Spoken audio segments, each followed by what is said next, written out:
చాలా కోపం వచ్చిందిట. అవమానించింది ఈ కాశీపట్టణం. ఈ కాశీపట్టణాన్ని నేను శపిస్తాను. కుక్షిప్రోద్భవ నిష్ఠురక్షుభిత దుష్క్రోధాంధకారంబునన్ చక్షుల్ రెండును చిమ్ము చీకటులుగా సంరంభ శుంభద్గతిన్ ప్రేక్షఛాత్రులు భీతి బొందకడు ఉద్రేకించి హట్టంబునన్ భిక్షాపాత్రము రాతి మీద శతధా భిన్నంబుగా వైచితిన్. చేతిలో ఉండేటువంటి భిక్షాపాత్ర అక్కడ ఒక రాయి ఉంటే ఆ రాతి మీద వేసి పగలగొట్టేశాట వ్యాసుడు. అంటే వ్యాసుడికి కూడా మామూలు మట్టి పాత్రే ఉండేదన్నమాట. ఆయనకు వాళ్ళకు కూడా మట్టి పాత్ర భిక్షాపాత్ర ఉండేది.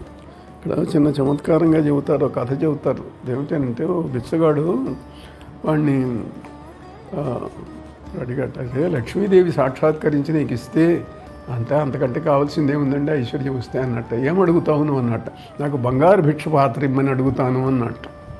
అంటే కూడా ఆలోచన అట్లా ఉంటుంది, ఎవడి స్థాయికి తగ్గట్టుగా ఉంటుంది. వాడి స్థాయి అది. వాడు మట్టి బొచ్చెతో అడుక్కుండేవాడు, వాడికి బంగారు బొచ్చె చాలని అనిపించింది. అలా శపిస్తాము. మా భూత్రై పూరుషీ విద్య, మా భూత్రై పూరుషం ధనం, మా భూత్రై పూరుషీ ముక్తి కాశ్యాం నివసతాం సదా. ధనమదంబును వేద విద్యామదంబు మోక్షలక్ష్మీ మదంబును ముదిరి కాదే కాశికాపట్టణంబున కరుణలేక బ్రాహ్మణులు నన్ను ఇటు భంగపరచిరనుచు.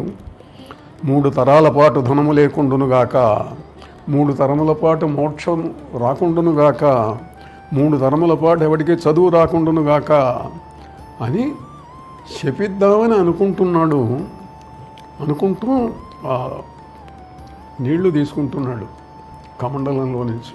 తీసుకుంటూ ఉంటే ఇంతలో అక్కడ ఎవరో కనిపించి, మహర్షి వేదవ్యాస ఇట్రా అనిపించింది. నేను ఇంకా శాపం పూర్తి కాలే, నీళ్లు విడవలే. చూశాడు. వేనల్లి పాట పాట నర్ర వెంట్రుకతో తెల్లతండులన్వయశ్రీ నటింప కైసడల్లి బ్రేకని చన్నులు పాలవంకలై కౌనసి ఆర్ప వాలు తెలి కన్నులు కల్కితనంబు వీడ్కొనన్ మానిని హస్తముది ఒక మంజుల భాషిణి వచ్చే వీధికిన్. ఒక నడి వయస్కురాలు, సగం జుట్టు తెల్లబడింది, సగం నల్లగా ఉంది. పక్కన ఇంకో చెలికత్తెలాగా ఉంది. ఆ మీద ఒక చెయ్యి వేసి వాకిట్లోకి వచ్చి, వేద పురాణ శాస్త్ర పదవీ నదవీయసి అయిన పెద్ద ముత్తైదువా, కాశికానగర హాటక పీఠ శిఖాధిరూఢ అయ్యాదిమశక్తి సంయమివరా ఇటు రమ్మని పిలిచే హస్త సంజ్ఞాధర లీల రత్న కటకాభరణం బుల్లు గల్లు గల్లనం. చేతికి విన్న కంకణాలు గల్ గల్బని శబ్దం చేస్తూ ఉంటే ఆ వేద పురాణ శాస్త్రాలకు కూడా పెద్దదయ్యి ఆ పరమేశ్వరి ఈ ఆకారంతో వచ్చి, సంయమి మహర్షి శ్రేష్ఠుడా రావయ్యా వ్యాస అని పిలిచిందిట.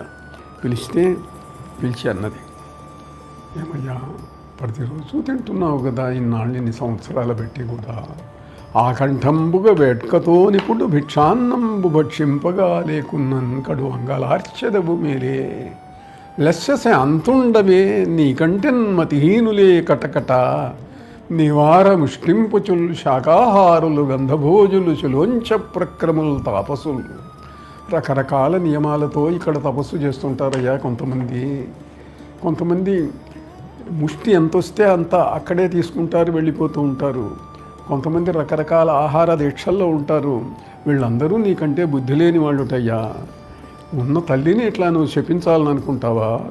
కాశీ మీద ఆగ్రహం తగునటయ్యా అని చెప్పి, సరేలే అయిపోయింది, ఏదో అయిపోయింది, నువ్వు మా ఇంటికి ఈ పూట భిక్షకురా అన్నది ఆవిడ.